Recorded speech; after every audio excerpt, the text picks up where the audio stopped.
Hello, my beautiful souls. How are you doing today?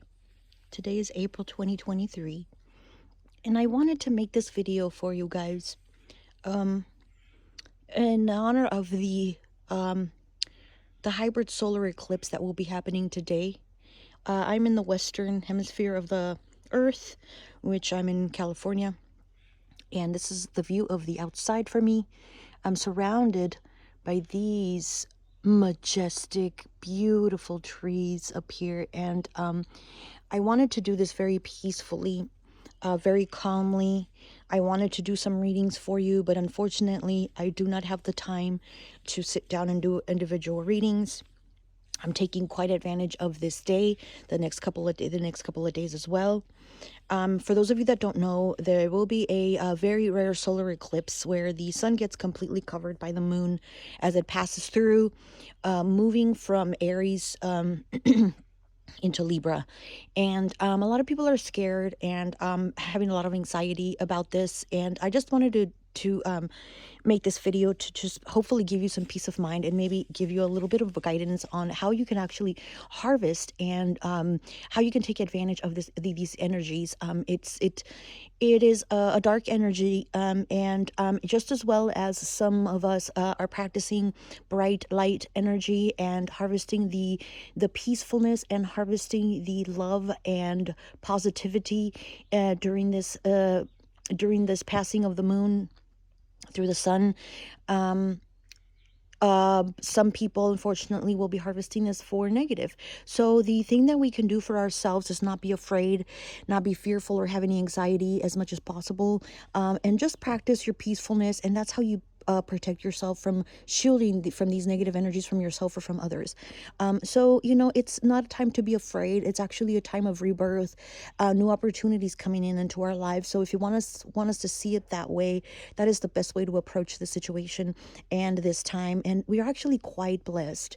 We're actually just what a treat for us to be living in this time when we can actually be part of this. Now, in this part of the world, the northern part of, the hemisphere, we won't be able to visually see it because it's going to happen during the night. So here in the Pacific Standard Time, we will be having the eclipse happening around 9 p.m., between 9 and 9:15 p.m. And then again on the following day, tomorrow, which is April 21st, it will be happening, April 20th, which is Thursday. Tomorrow, it'll be happening again at midnight, around midnight. So for some states that are on the eastern part of the states, you might be able to see the darkness during like the 6 p.m. Eastern time. But again, I'm not really sure. I've never experienced this total solar eclipse. But anyways, so that's my introduction. I just wanted to say that before I begin with giving you some tips and some advice on what we could do. So the number three, anchoring yourself, grounding yourself. It is okay to be in solitude. It is okay to be by yourself during this time if that's what brings you the most peace, in less distraction. If you want to do it collectively as a family, if you want to do it collectively with your partner or with your children, that is also something a very great bonding and grounding time, something you can practice. And there's tons of videos, hopefully on YouTube, on how to practice grounding in love and participating in something like this. So without further ado, I'm going to go ahead and start on what we can do during this time. A lot of us will be sleeping. If you are sleeping, you can actually plug in some headphones and put in some meditative mantras, or you can pray before you sleep. You can do some praying for the things that you want changed and for the things that you want gone in your life that no longer serve you. Also, it's a perfect time to do your affirmations, what you believe in, what you want, what you want to manifest. So manifesting meditation, or a affirmations meditation, or a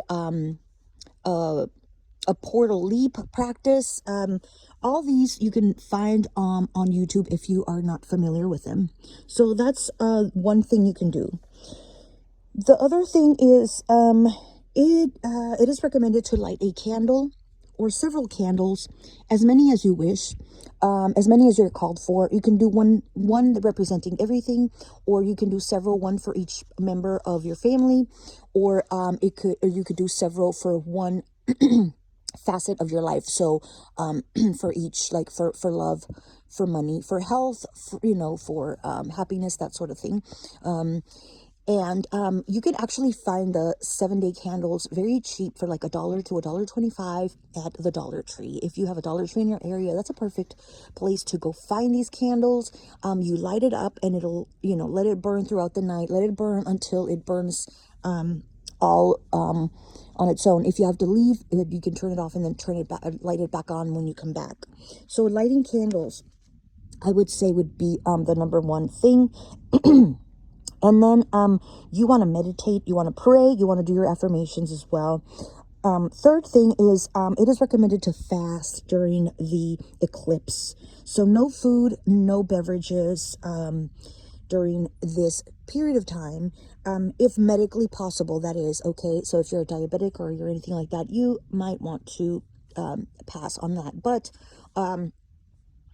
fasting is a very humble way to connect to spirit, Mother Nature, the earth, the planets, and everything, because your body is kind of starving, and it's just a good thing to do every once in a while.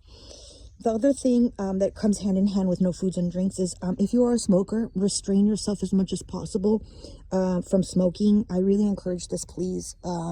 Do not pick up a cigarette or a pipe or anything like that.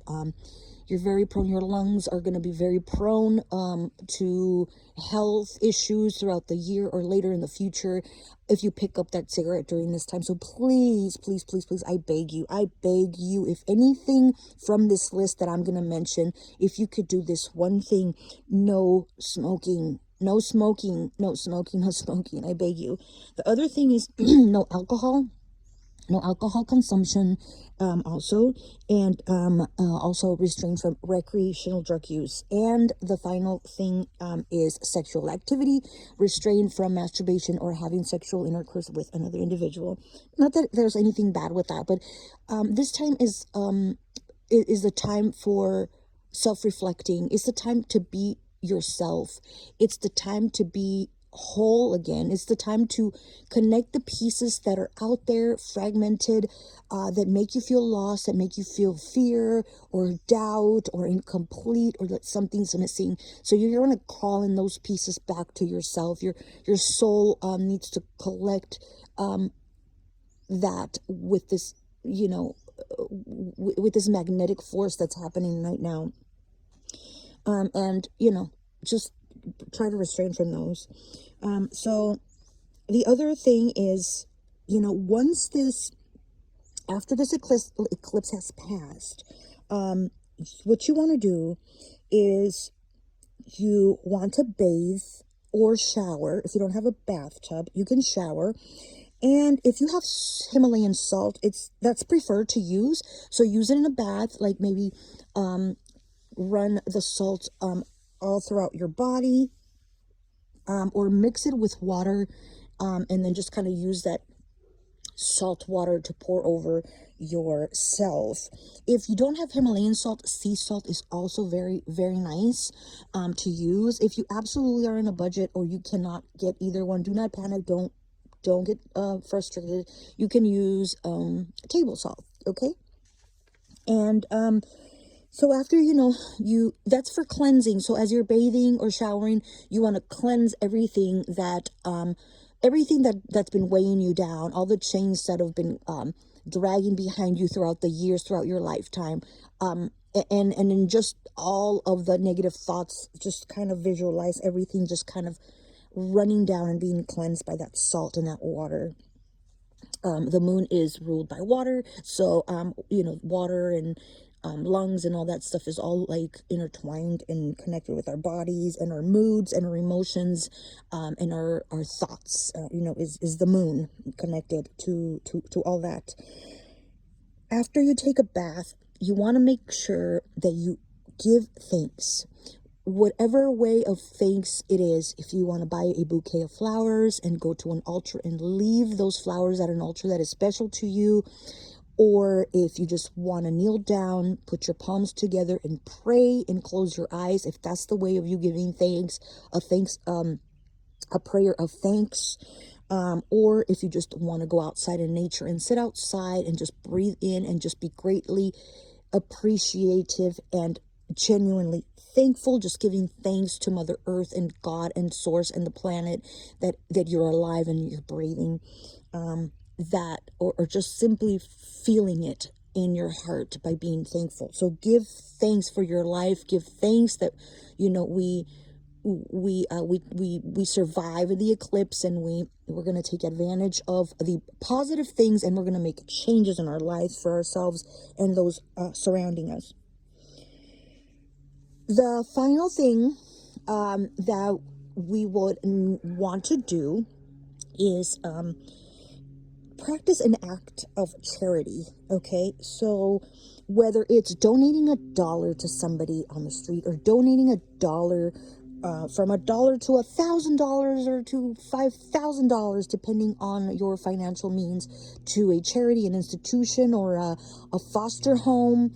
I'm getting foster home. If you are going to donate, please focus on our foster homes, on our children, those children that feel lost because they have lost their parents, they have lost their family, they're disconnected from one of the things that grounds us the most, which is family values, the love of a parent.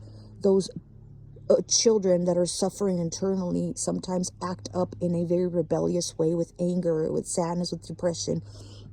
So please, if you can, I hope that you donate to a foster in your area, a foster home in your area, or a foster place in anywhere in the world. Okay, anything that involves the care and the well-being of a child. Okay, from $1 to $10,000. You know, if you are a multimillionaire and you can donate $1 million, that is, the blessings will duplicate, they will triplicate, they will come to you back 1,000-fold if you do it from the heart. If you do not have the financial means to donate any financial money, any monetary money to any charity, then what you can do is you donate your time. You can donate your time to someone or somebody in need, someone in need, something that calls you. You know, if you want to donate your time as a volunteer, if you want to do babysitting for a needy family, if you want to babysit like a little pet or something free of charge, also with love. If you know of somebody someone that is needy of love, a hug, words of encouragement, anything like that feeds the soul, that doesn't necessarily mean giving money, you can also donate your love that way. And that's what I have for you guys today. So yeah, it's early morning for me here, and I'm going to go ahead and post this video, and I hope it reaches as many people as possible that need to hear this. I really want us to, as a collective, be working on ourselves individually, and also when you do your praying and meditating, if you could please also collectively send a visualization or a visualization of a planet healing, our planet as a global entity to be flourishing and be healing, and our humanity to be restored. It's a perfect time to do that. So I really thank you very much, you guys. And yes, this is the very peaceful, serene spot for me that I decided to do this video for you. And I hope you really enjoyed it, and I appreciate it. And thank you so much. Take care.